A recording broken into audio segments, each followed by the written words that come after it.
ఏంటి నువ్వు ఫస్ట్ నుంచి వేరే నారి వల్ల నువ్వు అందరు తోయటం వల్ల ఉన్నావు అనుకుంటున్నావా? అలా కాదు, ఫస్ట్ నుంచి నేను వీళ్ళతో చెప్పుకుంటూ వచ్చాను కాబట్టి నువ్వు ఉన్నావు బెడ్ మీద. Yes, నేను ప్రౌడ్ వాళ్ళకి తెలుసు, వాళ్ళ మనసాక్షి తెలుసు. అక్కడ సేఫ్ గేమ్ ఆడింది నువ్వు, కనీసం ఎఫర్ట్ కూడా పెట్టలేదు. నువ్వు బెడ్ గేమ్ లో కనీసం లేచి నువ్వు చీర కట్టుకుని పెళ్లి కూతురులా కూర్చున్నావు. టాప్ ఫైవ్ లోకి ఎలా వచ్చావు? పెళ్లి కూతురులా కూర్చుంటే మేము సపోర్ట్ చేసా కాబట్టి వచ్చావు. ఇద్దరిలో ఎవరి నామినేషన్ బెస్ట్ ఉంది చెప్పండి? ఎందుకంటే ఎవరు చెప్పలేరు. ఇద్దరు సేమ్ నామినేషన్ కరెక్ట్గా ఇచ్చారు.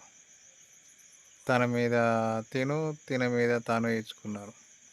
కానీ ఎక్కువ ఫ్రస్ట్రేషన్ అయింది తనుజానే అయ్యింది. ఇమాన్యుయల్ బాయ్ కూడా ఈక్వల్ అయ్యాడు. సో కాకపోతే హైప్ ఎక్కువ ఉన్నది తనుజాది ఉంది. సో రైటే, ఇద్దరు రైటే చేసుకున్నారు. తన వల్ల నా వల్ల నువ్వు ఉన్నావని, నా వల్ల ఆయన ఉన్నావని, ఇదే పంచాయతీ, ఏం అర్థం కాదు ఇలా. సో నామినేషన్ ఎవరు నచ్చిందో లైక్ చేయండి, కామెంట్ చేయండి బ్రదర్స్.